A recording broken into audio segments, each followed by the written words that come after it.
감사합니다. 이 시간에는 우리에게 주신 하나님의 말씀 같이 찾아보도록 하겠습니다. 하나님의 말씀은 사도행전 10장 1절부터 48절까지 말씀인데 오늘 일부분만 같이 봉독하도록 하겠습니다. 사도행전 10장 1절부터 6절까지의 말씀 먼저 봉독하도록 하겠습니다. 가이사랴에 고넬료라 하는 사람이 있었는데 그는 이탈리아 부대 로마 군대 백부장이었다. 그는 경건한 사람으로 온 가족과 더불어 하나님을 두려워하며 유대 백성에게 자선을 많이 베풀며 늘 하나님께 기도하는 사람이었다. 어느 날 오후 3시쯤에 그는 환상 가운데서 하나님의 천사를 똑똑히 보았다. 그가 보니 천사가 자기에게로 들어와서 고넬료야 하고 말을 하는 것이었다. 고넬료가 천사를 주시하여 보고 두려워하여 물었다. 천사님, 무슨 일입니까? 천사가 대답하였다. 내 기도와 자선의 행위가 하나님 앞에 상달되어서 하나님께서 기억하고 계신다. 이제 요바로 사람을 보내어 베드로라고 하는 시몬이라는 사람을 데려오너라. 그는 무두장인 시몬의 집에 묵고 있는데 그 집은 바닷가에 있다. 43절부터 48절 말씀 더 추가로 읽겠습니다. 이 예수를 두고 모든 예언자가 증언하기를 그를 믿는 사람은 누구든지 그의 이름으로 죄사함을 받는다고 하였습니다.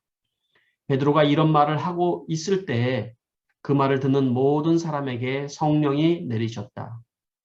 할례를 받은 사람들 가운데서 믿게 된 사람으로서 베드로와 함께 온 사람들은 이방 사람들에게도 성령을 선물로 부어주신 사실에 놀랐다. 그들은 이방 사람들이 방언으로 말하는 것과 하나님을 높이 찬양하는 것을 들었기 때문이다. 그때 베드로가 말하였다. 이 사람들은 우리와 마찬가지로 성령을 받았으니 이들에게 물로 세례를 주는 일을 누가 막을 수 있겠습니까? 그런 다음에 그는 그들에게 명해서 예수 그리스도의 이름으로 세례를 받게 하였다. 그들은 베드로에게 며칠 더 머물기를 청하였다. 아멘. 아멘. 잠시 기도하고 오늘 하나님의 말씀 듣도록 하겠습니다. 할렐루야. 하나님 아버지, 오늘 주일 각 처소에서 오늘 하나님을 예배합니다. 하나님 아버지, 코로나 록다운으로 인하여서 저희들이 예배당에 가지 못하고 이렇게 예배하는 저희들을 불쌍히 여겨주시고 긍휼히 여겨주시옵소서. 하나님, 어수속히 우리 모든 성도들이 함께 예배당에서 함께 마음껏 찬양하며 교제하며 말씀을 듣고 또 하나님 저희들이 사역할 수 있는 날을 주여 허락하여 주시기를 간절히 소망합니다. 이 코로나 상황 속에서 하나님 마음이 연약하여 주고 믿음이 연약한 자들을 위해서 기도합니다. 아버지 하나님 긍휼히 여겨 주시옵소서. 굳건한 믿음을 허락하여 주시고 하나님 그 마음에 주님 평강을 주님께서 허락하여 주시옵소서. 모든 두려움을 하나님 제거하여 주시고 그들에게 하나님 성령의 기름 부으시는 은혜를 허락하여 주시옵소서. 전 세계 하나님 아버지 고통하고 있는 크리스찬들을 위해서 기도합니다. 아버지 하나님 불쌍히 여겨주시고 보호하여 주시옵소서. 이 시간도 하나님의 말씀 가운데 성령의 역사가 함께하여 주실 줄 믿고 예수님의 이름으로 기도하옵나이다. 아멘. 할렐루야. 오늘 저는 여러분과 함께 고넬료에게 임한 성령이라는 제목을 가지고 하나님의 말씀을 나누도록 하겠습니다. 하나님은 한 사람이 구원을 받기까지 환경을 조성하시고 그리고 많은 사람들을 동원하셔서 구원에 이르게 하시는 것입니다. 그러니까 우리가 받은 그 구원도 사실은 여러분 많은 사람들을 하나님께서 동원시켰습니다. 환경을 조성하시고 그래서 우리가 구원을 받게 된 것이죠. 오늘 우리가 읽은 이 본문 말씀 원래는 다 읽어야 되지만 다 읽지는 못했지만 이곳에 등장하는 고넬료라는 사람이 있습니다. 이방 사람인데 고넬료라는 이 사람이 복음을 듣고 온 가족이 구원을 받는 역사 그리고 그 집에 모여있던 사람들이 다 성령이 임하는 그런 과정이 오늘 설명되어 있습니다. 오늘 성경에서 고넬료의 구원과 이 성령의 임하는 사건을 이렇게 자세히 10장에 다 걸쳐서 1장부터 48장 긴 절을 할애해서 고넬료의 구원 사건을 다루는 이유가 무엇일까요? 그만큼 이방인인 이 고넬료가 구원받는 이 사건이 중요하다는 얘기인 것입니다. 복음이 유대에서 사마리아에서 그리고 이제 땅끝까지 복음이 전해지는데 아주 중요한 시작점이 되는 부분이 바로 고넬료라는 사람의 구원 사건이라는 것입니다.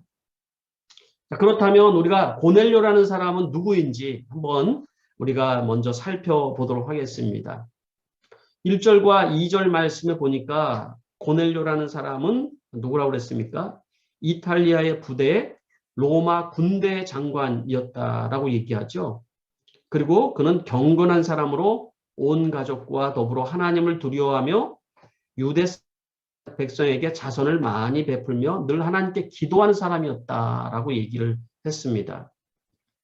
그의 이름이 고넬료라고 얘기를 하는데 여러분 고넬료라는 이름의 정확한 이름은 코넬리우스입니다. 코넬리우스.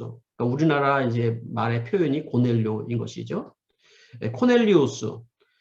그 이름만 들어도 그가 로마 사람이고 이방인이라는 것을 알 수가 있었습니다. 그는 군대의 백부장, 장관으로서 상당한 권력과 그리고 힘을 가지고 있었던 사람입니다.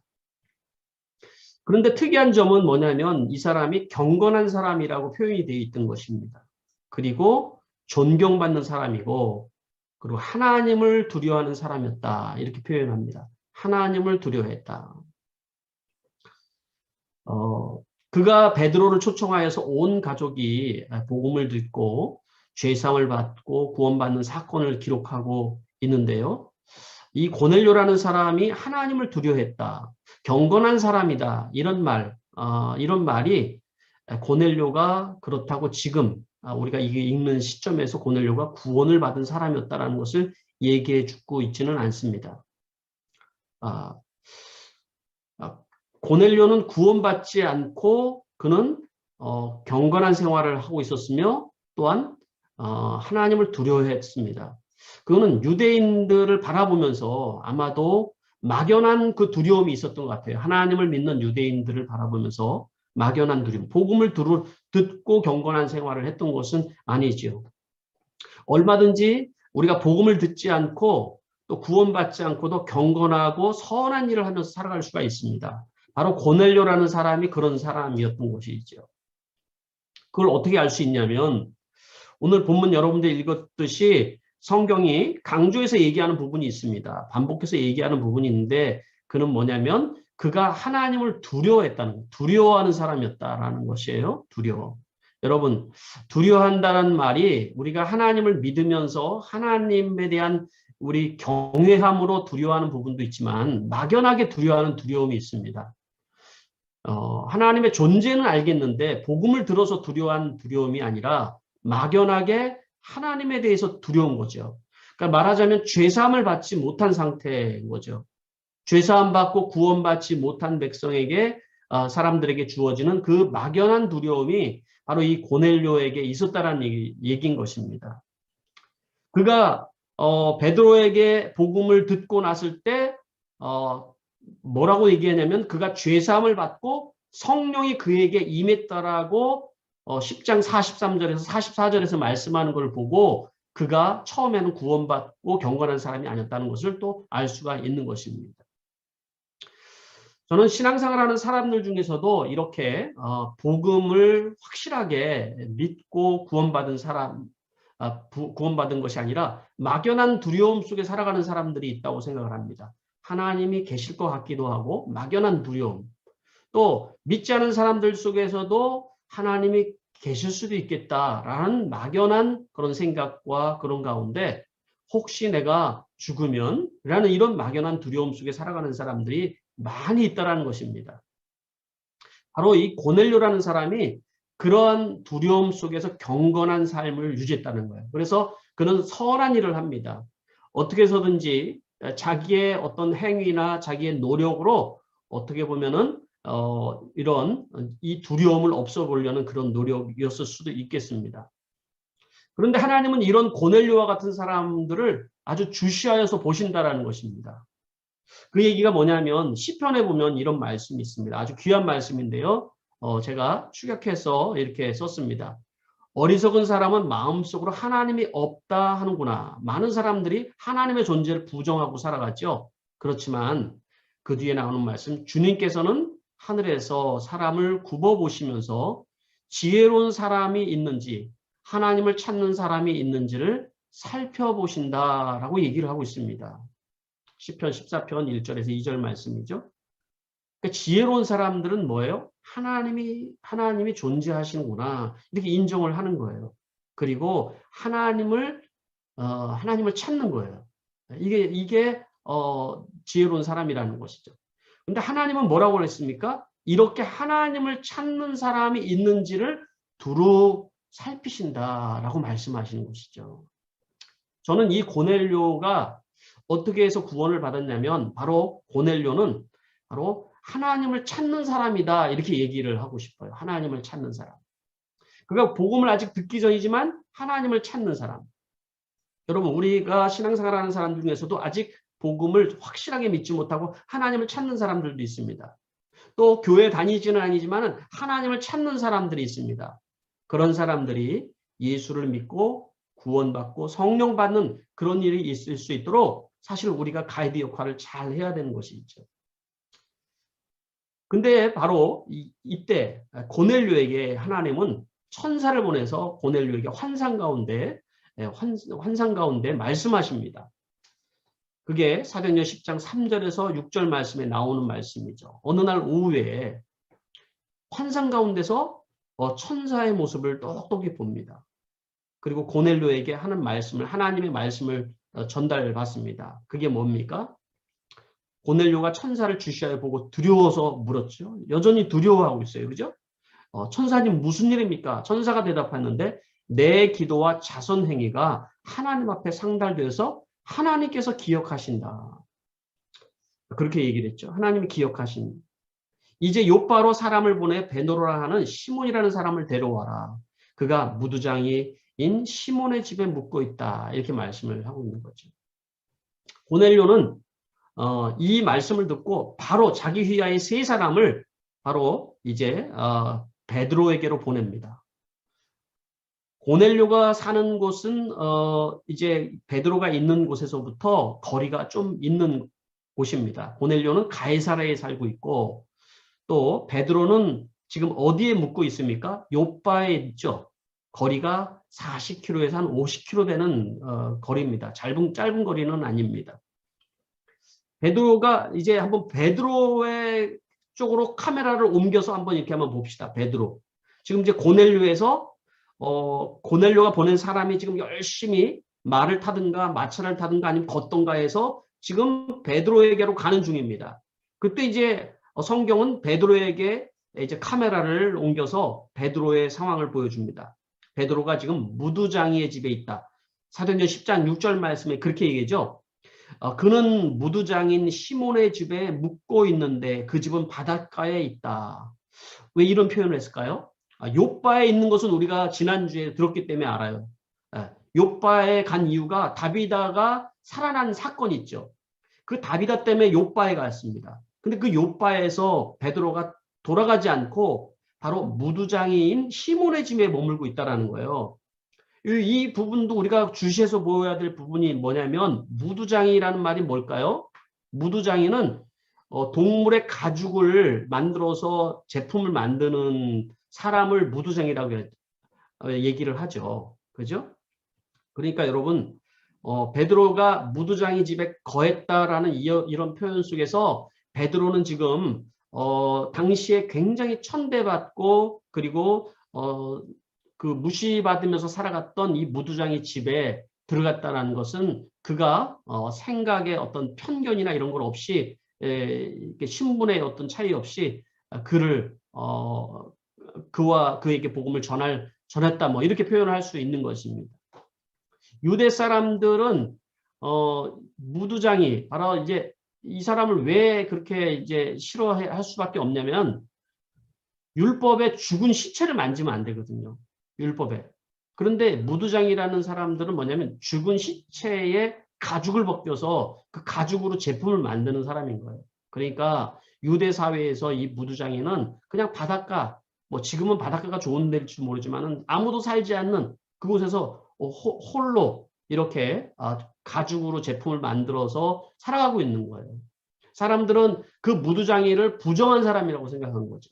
그는 시체를 만드는 사람이고 그는 구원받을 수 없는 사람이다. 이렇게 생각을 했던 것이지. 그는 가난했을 거예요. 먹고 살기 위해서 그렇게 살았을 거예요. 근데 베드로가 무두장이의 집에 갔다라는 것은 바로 예수님 때문에 그의 생각과 편견이 깨졌다라는 거예요. 신분의 차이별 없이 하나님은 모든 사람을 구원하기를 원한다는 것을 그가 믿었기 때문이라는 것입니다. 그 베드로가 이 무두장이 시몬의 집에서 하루는 지붕으로 올라갑니다. 왜요? 습관을 따라서 기도하기 위해서 지붕으로 올라가는데 배가 고팠던 모양이에요. 그리고 이 배가 고픈 가운데서 똑같이 베드로도 지금 환상을 봅니다. 어떤 환상을 보냐면은 하늘에서 보자기가 내려오는 거예요. 보자기. 여러분 이 베드로의 환상 이야기는 굉장히 유명한 환상 얘기죠. 그리고 소리가 나기를 베드로야 잡아먹어라 라는 소리가 나거든요. 베드로야 잡아먹어라. 이 보자기에 담겨져 있는 것들이 뭔데 잡아먹으라고 했을까요? 보자기에 담겨져 있는 것이 아주 부정한 짐승들이 내려오는 거예요. 유대인들이 먹지 않는 돼지, 내지 개, 그리고 날아다니는 것들. 이런 그 부정하고 속되다라고 얘기하는 그런 것들이 거기에 가득 담겨 있는데 이런 더러운 짐승들을 그 보자기에 내려오면서 베드로에게 네가 이걸 먹으라는 거예요. 베드로는 주님 그럴 수 없습니다. 나는 이 속되고 부정한 것을 한 번도 먹어본 적이 없는데요. 라고 얘기를 합니다. 이런 환상이 3번을 연거푸세요. 똑같이 반복이 됩니다. 그래서 베드로는 여러분 이런 환상을 3번이나 연거푸서 이렇게 보여주는 것은 하나님의 분명히 무슨 뜻이 있으니까 그랬을 것인데 그는 기도를 합니다. 그리고 성령께 물어봅니다. 도대체 이게 무슨 뜻입니까? 그때 주님이 말씀을 하십니다. 보라, 3사람이 지금 너를 찾고 있다. 지금 너는 일어나서 내려가라. 라고 얘기를 합니다. 이제 베드로는 대략 감을 잡습니다. 그리고 그는 기도를 이제 멈추고 그 옥상에서 이제 내려갑니다. 지붕에서 내려갑니다. 이제 계단을 타고 내려가고 그리고 고넬료가 보낸 3사람이 지금 무두장의 집에 도착을 딱 합니다. 클로즈업이 되죠. 그리고 그 3사람이 무두장의 시몬 집 앞에서 문을 똑똑똑똑 두드립니다. 그때 베드로가 문을 열어줍니다. 이 3사람을 봅니다. 그래서 이제 이 베드로는 하나님께서 보여준 이 이제 환상이 무엇인지를 대략 감을 잡는 것이죠. 하나님은 고넬료라는 사람을 구원하기 위해서 아주 절묘하고 치밀한 계획을 사실은 세운 것을 우리가 볼 수가 있는 거죠. 무엇을 적용할 수 있습니까, 여러분? 한 사람을 하나님께서 구원하시기 위해서 하나님은 환경을 조성하시고 그리고 많은 사람들을 동원하시고 하나님의 놀라운 역사가 있었다라는 거예요. 여러분 그걸 우리가 깨닫는 것만으로도 사실 대단한 은혜인 것이죠. 여러분에게 임한 구원도 다 그렇습니다. 여러분. 하나님께서 환경을 조성하시고 많은 사람들을 통해서 구원이 여러분들에게 온 것이죠. 얼마나 감사하고 은혜로운 것입니까? 베드로는 이제 가이사로로 이제 고넬료의 집으로 그 3사람과 함께 길을 떠나게 됩니다. 자, 그런데 여러분 여기에서 우리가 한 가지 넘어가기 전에 한번 생각해 볼 것입니다. 베드로에게 보여준 이 환상이 베드로에게 그것은 어떤 의미라는 얘기예요? 이방인에게 고넬료라는 사람에게 복음을 전해야 된다라는 것은 하나님의 이제 메시지인 거잖아요. 말하자면 복음이 유대에서 사마리아에서 이제 땅끝까지로 넘어가는데 하나님께서는 베드로에게 이 환상을 보여준 거예요. 여러분 여기서 무두쟁이 시몬은 이방 사람이 아닙니다. 그 부정한 사람이긴 하지만 그도 역시 유대인인 거예요. 그 베드로의 사고 속에는 여전히 사실은 어떻게 보면은 편견과 차별이 있는 거예요. 이방인들에게 복음을 전한다? 그것은 아직까지 베드로는 성령을 받았음에도 불구하고 이방인들에게 복음을 전하는 것이 쉽지가 않은 거예요. 그런데 하나님은 성령을 통하여서 환상을 보게 하시고 그 바로 고넬료를 구원하는 일을 지금 하고 계시는 것입니다. 여러분 한번 적용을 해보시기 바랍니다. 여러분 우리가 신앙생활 하면서 우리가 구원받은 우리가 혹시 편견과 차별을 가지고 있는 부분들이 있지는 않을까요, 여러분? 네? 내가 전도해야 되는 대상들, 그런 대상들을 내 마음속에서 정해놓고 그렇게 이 사람은 괜찮을 것 같아. 이 사람은 저 사람은 구원받기 힘든 사람이야. 라고 이렇게 우리가 정해놓고 살지는 않습니까? 네. 또 어떻게 보면 우리의 그 어떤 미운 감정이나 어떤 그 이익이나 이런 것을 따라서 우리가 복음을 전해주기 싫은 사람들도 있을 수 있지 않습니까? 여러분. 네, 하나님은 모든 사람들에게 복음이 전해지기를 원하신다는 사실을 우리가 기억을 해야 되는 것입니다. 우리가 호주에 살다 보니까 많은 차별을 우리가 당하면서 살 때가 많이 있지 않습니까? 영어도 잘 못하고 처음에 호주 오면 참 많은 어려움이 당하고 거기다가 인종적인 차별까지 당했을 때는 참 눈물 나고 힘들 때가 많이 있죠. 그죠? 그런데 여러분 한국 사람들이 얼마나 많은 차별을 하면서 살아가는지 우리가 알아야 되는 것이죠. 우리나라는 100년 전만 해도 여러분 굉장히 가난하고 헐벗는 나라였습니다. 그런데도 오랜 시간 동안에 차별과 분리가 가장 심한 나라 중에 하나였다는 사실을 우리가 기억을 해야 되는 것입니다. 신분으로 양반과 쌍놈을 나누어서 구분하였고 그 정말 천대받으며 살아가는 사람들이 많이 있었다는 거예요. 그런데 선교사님들이 들어와서 그 신분의 벽을 넘어서 복음을 전한다는 것이 참 어려웠겠다는 생각을 해봅니다.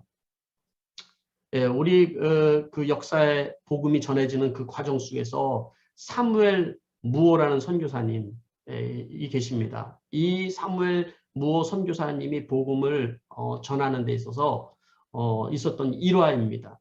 이 박성춘이라는 사람이 있거든요. 1862년도에 서울 관작골, 이게 아마 서울 중심 정도의 동네였던 것 같아요. 관작골에 출생한 백정이었어요. 이 사람은 백정. 여러분 백정이란 말 처음 듣는 분들도 계실 수도 있는데 이 조선시대에는요 최하류 계통의 어떤 사람이 그러니까 말하자면 최하 계통의 사람들 뭐 광대나 또 가죽을 만들어서 이렇게 하는 사람이나 무당이나 기생이나 그리고 또 백정 뭐 이런 사람들 하류계층으로 취급을 했습니다. 근데 그 중에서도 백정이라는 사람, 백정은 뭐냐면 고기를 다루는 사람이잖아요. 백정. 백정은 그 중에서도 가장 천한 신분인 거예요. 그리고 백정에게는요, 이름이 없어요. 이름도 없어요. 그리고 상투를 틀 수가 없어요. 평생 동안.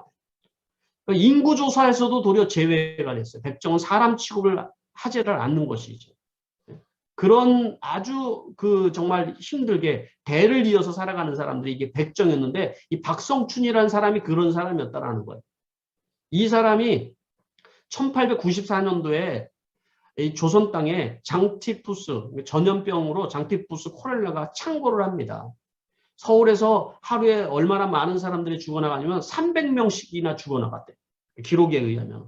그렇게 많은 사람들이 지금 우리가 이제 지금 그 바이러스로 인해서 죽는 숫자보다도 훨씬 많은 그런 사람들이 그때 당시에 죽어나가고 있었는데 그때 이 박성춘이라는 사람이 이제 전염병에 걸리게 됩니다. 이 장티푸스에 이제 걸리게 됩니다. 그리고 죽을 위기에 놓여 있는데 그때 낯선 선교사님이 아들을 때문에 자기 아들 봉출이 때문에 아프다는 걸 알고 나타납니다.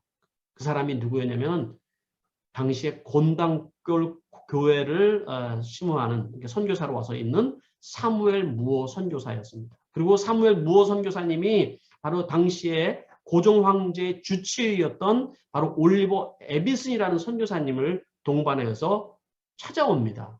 그리고 박성춘이를 치료해 줍니다. 여러분 놀랍지 않아요? 황제를 담당하는 의사가 지금 백정을 치료하는 거예요. 선교사가 치료해 주는 거예요. 당시에 이런 일은 아주 충격적인 사건이었던 거예요. 다행히 박성춘은 치료가 되었고 박성춘은 큰 감동을 받게 됩니다. 그래서 그가 바로 이 사무엘 무호 선교사님이 계시는 그 곤단교 교회를 다니게 됩니다. 그거는 이제 본인이 다니고 싶다고 다닐 수 있는 게 아니에요. 당시에는 교회를. 이제 선교사님이 이제 당신도 예배에 나오십시오. 이렇게 얘기를 했겠죠. 곤단교 교회는 그때 당시에 20여 명 정도가 있었는데 문제가 생겼습니다. 백정 출신 사람이 예배당에 왔다는 것이 아주 큰 사건이 되어버린 겁니다. 그래서 거기에 있던 사람들이 어떻게 우리가 백정과 함께 예배를 드릴 수 있단 말입니까? 하면서 이 양반들이 우리는 같이 예배 드릴 수 없다. 그래서 사무엘 무호 선교사님 찾아가서 당장 저 백정을 쫓아내지 않으면 우리가 나가겠습니다. 이렇게 얘기를 합니다. 그런데 이 무호 선교사님은 그럴 수 없다. 구원에는 차별이 없고 신분에 높낮이가 없다라고 얘기를 합니다. 그래서 이 양반들이 다 이제 나가버립니다. 나가서 자기들끼리 이제 교회를 합니다. 여러분 한번 생각해 보세요. 박성춘이가 얼마나 난감했겠습니까? 그리고 얼마나 감동을 받았겠습니까? 자기 같은 백정, 사람 취급도 못 받고 인간 취급도 못 받는 자기를 이렇게 치료까지 해주고 그리고 자기에게 이렇게까지 해야 되는 이유를 몰랐을 거예요.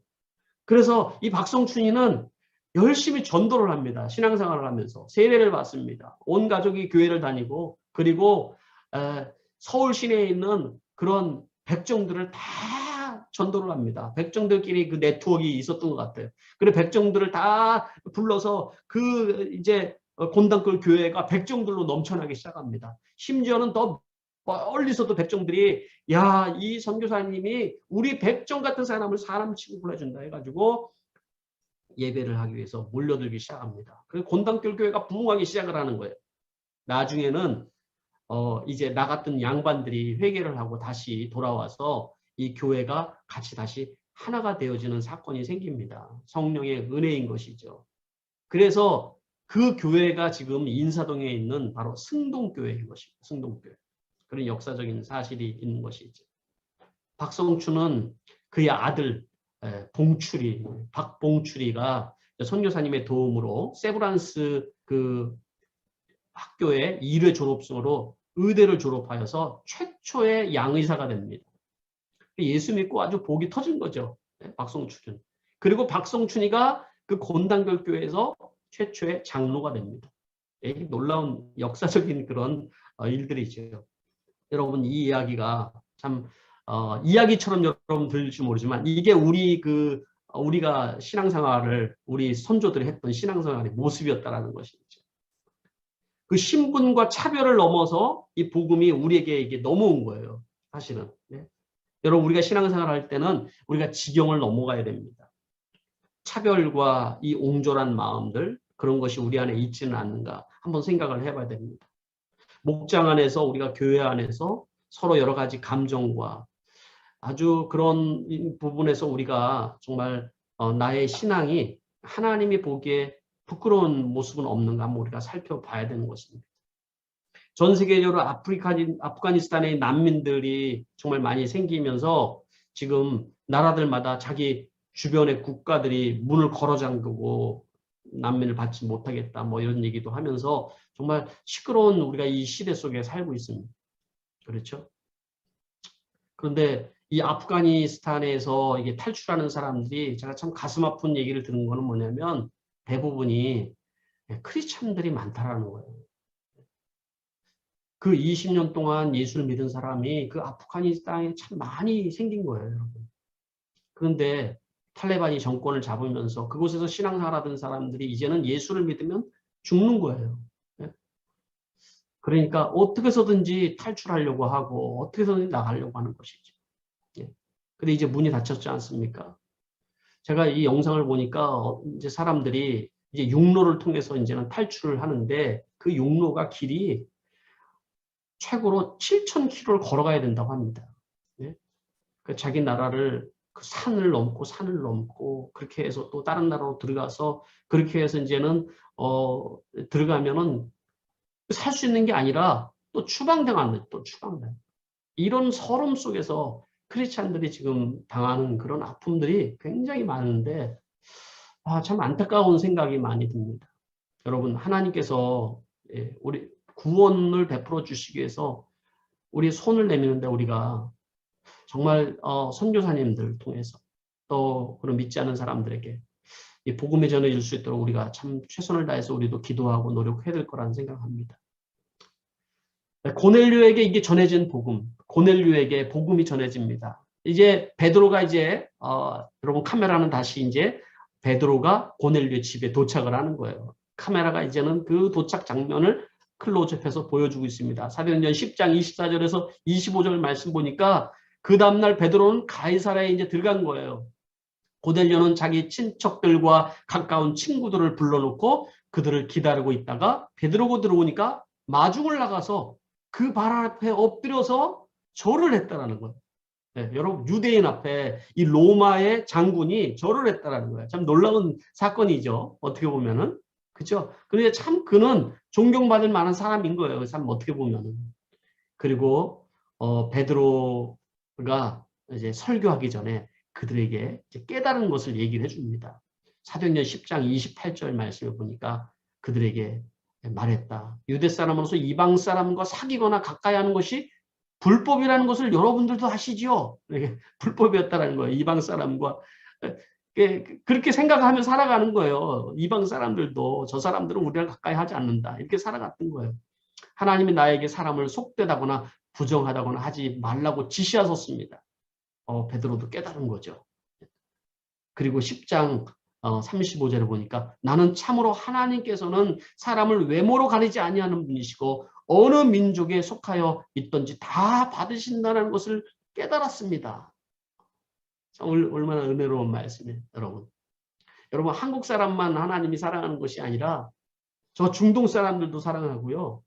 저 베트남 사람들도 사랑하고요.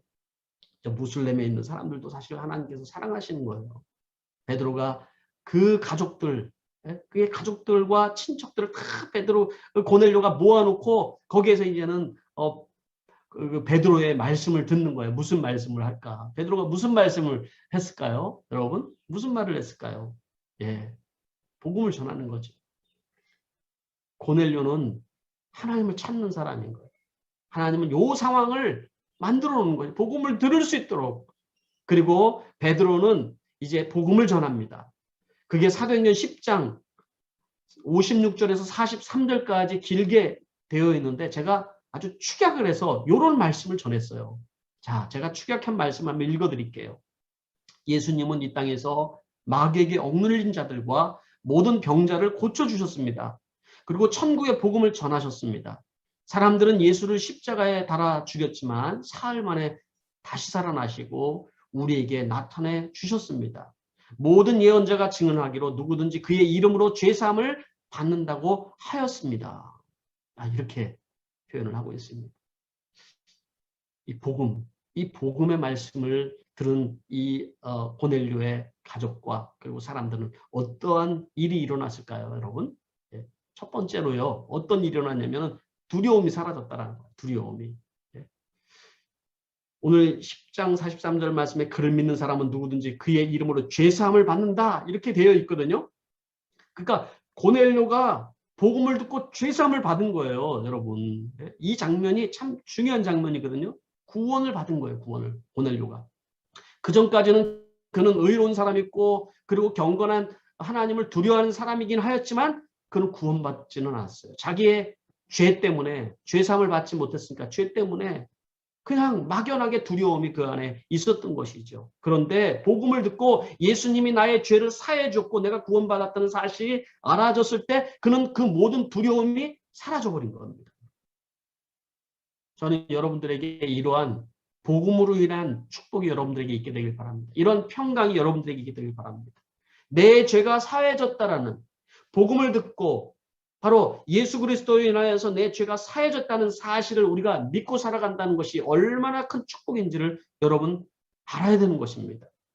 여러분 내 죄가 사해진 사람들은 어떤 현상이 있냐면 하나님을 아버지로 부른다고 얘기를 했습니다. 성령께서는 예수 그리스도를 믿고 우리를 구원받은 사람이 우리 죄가 사해진 사람들에게 아버지라고 부를 수 있다. 여러분 아버지라 부른다는 말이 뭐예요? 하나님을 친밀하게 생각해 두려워하지 않냐고 하나님을 친밀하게 느껴지는 거잖아요. 그렇죠? 그런 표현이잖아요. 하나님이 내 아버지가 되는 거예요. 내 신분이 변하고 내 상태가 변한 거예요, 여러분. 이전에는 종이었지만 이제는 내가 하나님의 자녀가 되어 거예요. 그래서 하나님에게 아버지라고 부를 수 있는 것, 그거는 최고의 친밀함의 표현인 거예요, 여러분. 나는 아직 하나님을 향해서 아버지라는 표현이 안 되시는 분들 있죠. 그런 분들이 왜 내가 그런 표현이 안 되는지 한번 생각해 보시기 바랍니다. 저는 여러분들이 하나님을 아버지로 부르고 기도할 수 있는 여러분들이 되시길 바랍니다. 이런 축복이 일어나면서 그들에게 모든 두려움이 사라졌다는 거예요. 두 번째, 그들에게 어떤 일이 일어났습니까? 성령이 임했다는 거예요. 성령이. 베드로가 이런 말을 하고 있을 때 그 말을 듣는 모든 사람에게 성령이 내리셨다.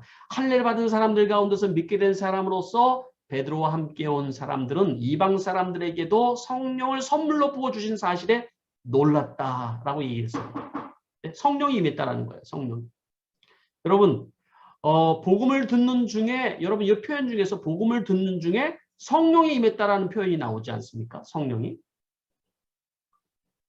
사도행전 2장에 보면은 이 성령이 오순절날 임하실 때 복음이 유대인들에게 폭발적으로 나타났죠.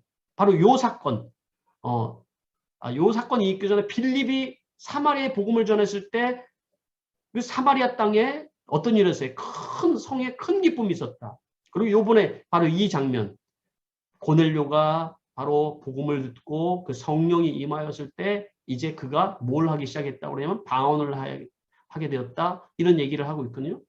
그러니까 유대인들이 자기네들에게 성령 받았을 때 방언을 하고 막 이렇게 했던 그런 사건이 지금 이방인들에게도 똑같이 나타나는 거예요. 이걸 보고 깜짝 놀란 거예요. 깜짝. 그러니까 여러분 이 복음이 이제는 유대인에게뿐만 아니라 이방인들에게 넘어가는 놀라운 그 사건인 거예요. 자, 그런 다음에 어떤 사건이 일어났어요? 세 번째는 뭐냐면 그들이 하나님을 높이 찬양했다라고 얘기를 하죠. 높이. 그 방언을 하며 높이 찬양을 했다 이렇게 얘기를 했습니다. 여기서 이방인들이 여러분 하나님을 높이 찬양했다. 그리고 지금 우리처럼 이렇게 찬양을 했다는 건 물론 아닐 겁니다. 그러나 그들의 마음이 기뻐서 하나님을 높이는 어떤 이렇게 막 표현들을 막 했을 거를 얘기를 하는 거예요. 노래를 했을 거예요. 이게. 그런데 그것은 단순한 노래가 아니에요. 하나님을 높이 찬양하는 것은요. 그것은 어떤 사람이 할 수 있습니까? 자신이 피조물임을 인정하는 거예요. 피조물. 하나님의 주권을 인정하고 자기가 피조물임을 인정할 때 여러분 우리가 찬양이 나오는 거거든요. 그렇죠? 네. 자기 자신이 피조물인지 모르고 자기 자신이 주인으로 살아갔던 사람들, 그런 사람들이 창조주이신 하나님을 만나고 구세주이신 주님을 만나면서 입이 열리고 하나님을 아버지라 부르고 그리고 찬양을 부르는 거예요. 찬양을. 우리가 예배 시간에 여러분 찬양을 부르는데 나는 찬양이 잘 안 됩니다. 입이 안 열려져요. 그리고 그 감동도 하나도 없어요. 여러분 한번 생각해 보십시오. 여러분들이 구원받고 하나님 앞에 내가 구원받은 하나님의 자녀가 됐고 나는 하나님의 구원받은 자녀인 것이 고백되어지고 피조물이 고백되어질 때 여러분 우리는 목소리를 높여서 하나님을 찬양할 수 있게 되어지는 것입니다.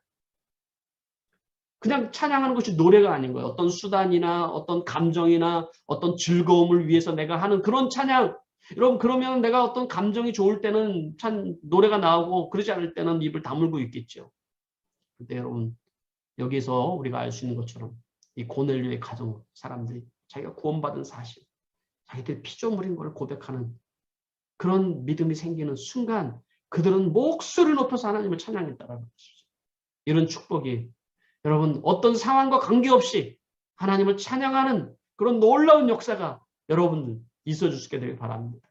특별히 여러분 온라인으로 예배를 듣다 보니까 찬양이 잘 안 되잖아요. 많이 있을 때는 그냥 묻혀서 나오는데 나 혼자 있을 때 찬양도 안 되고 그냥 입을 다물고 여러분 이렇게 입고 있지 않았습니까? 찬양에는 권세가 있습니다. 능력이 있습니다. 여러분 우리를 기쁘게 합니다. 왜냐하면 하나님을 높이는 것이기 때문에 그런 것입니다. 여러분 찬양할 때 기쁨으로 높여드리기 바랍니다. 여러분 우울한 마음이 든 그런 집에는 여러분 찬양을 틀어놓고 함께 하나님 앞에 높이 한번 찬양을 해보세요. 여러분 하나님께서 기뻐하실 뿐만 아니라 여러분의 마음에도 기쁨이 넘쳐날 거라는 점 확신을 합니다. 네 번째, 여러분 그는 세례를 받았다는 거예요. 세례를 받았다. 베드로가 그렇게 얘기를 하죠. 이 사람도 우리와 마찬가지로 성령을 받았으니 이들에게 물로 세례를 주는 일을 누가 막을 수 있겠습니까? 여러분 세례를 받은 다음에 성령이 임하는 사람들도 있지만요. 성령을 이렇게 먼저 받고 세례를 나중에 받는 사람들도 있습니다. 얼마나 축제 같은 일이었습니까? 예수 그리스도의 이름으로 세례를 받으면서 그 집안에서 여러분 축제 같은 일이 벌어지는 거예요. 네? 축복이 있는 거예요. 그거는 그 집안에서뿐만 아니라 여러분 하나님 나라에서 모든 천군 천사들이 얼마나 축복하는 일이겠습니까? 저는 우리 교회에서 정말 세례가 많이 있게 되길 바랍니다.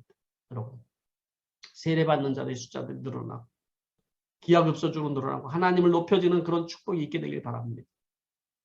말씀을 마무리하고 싶습니다.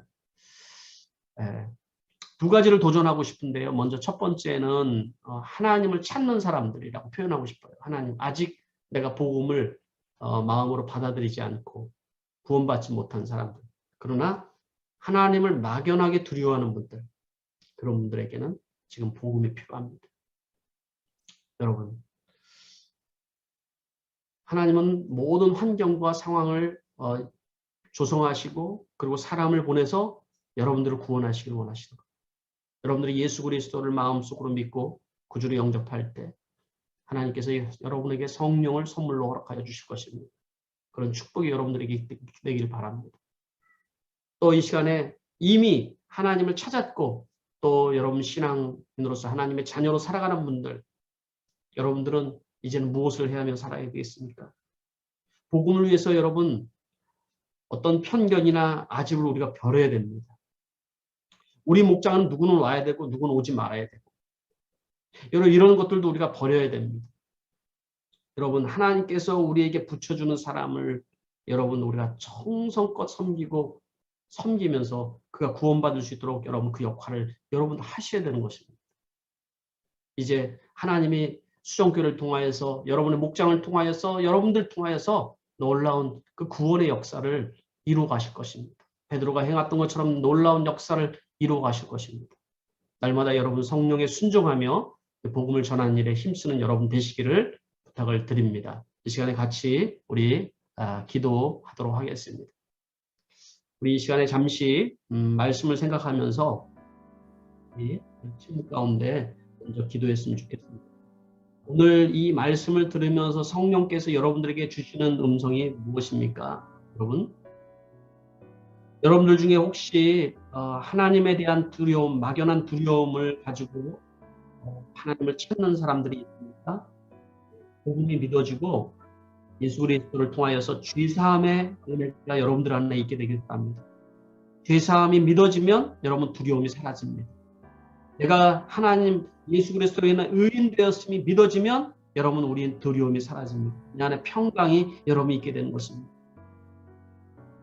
코로나로 인해서 억눌려 있고 자유함을 잃어버린 우리들에게 하나님께서는 참 자유를 주시기를 원하십니다. 여러분 지금 있는 이 자리에서 내가 예수를 믿는 그 복음 때문에 참 자유를 누리는 평안을 누리는 사람이 되게 해주옵소서.